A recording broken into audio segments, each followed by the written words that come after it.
God's loneliness.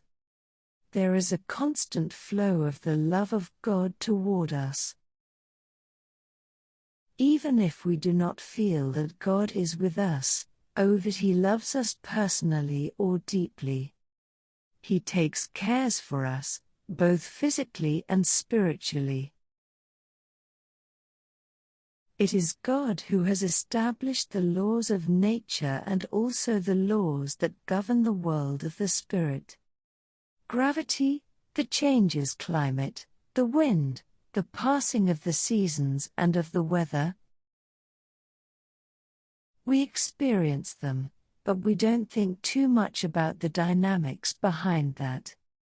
It's the same with the spiritual law of love of God.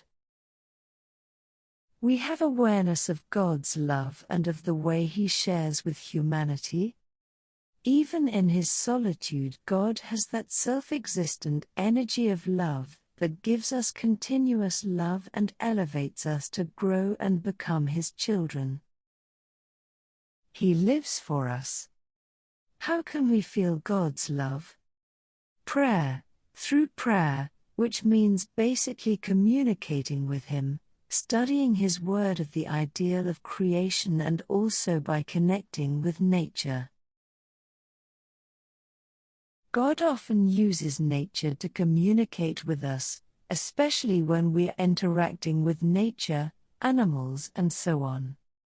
We just need to allow God to communicate with ourselves.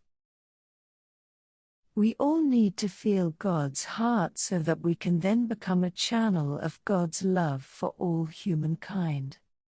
To do this, we must make our consciousness deeper and more sensitive and raise the level of our love. The family is God's home and His favorite training ground for giving us His love. In husband and wife interaction, parents and children, we can share that love of God, multiply it and take it out into the world. The first horizontal base where we basically experience God's love is the family, and our way of seeing the world totally changes. Between husband and wife there is a great opportunity to perceive God's love not only on an individual level but also in the experience of marital and parental love, because when a couple has children there is a way to perceive God's love through another new being, the child. So even for God there is a further possibility of giving us love basically. Heaven is not in the spiritual world but in a God-centered family, because this family can experience God's love and become a channel of God's true love. So we must first become a channel of God's love on an individual level. Vertically, through prayer, study of God's Word, meditation and giving, so God gives us His input of love and we transfer it to our family and neighbors.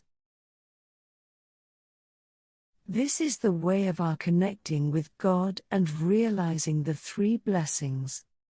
Vertically, on an individual level, and then horizontally, with partner, children and humanity.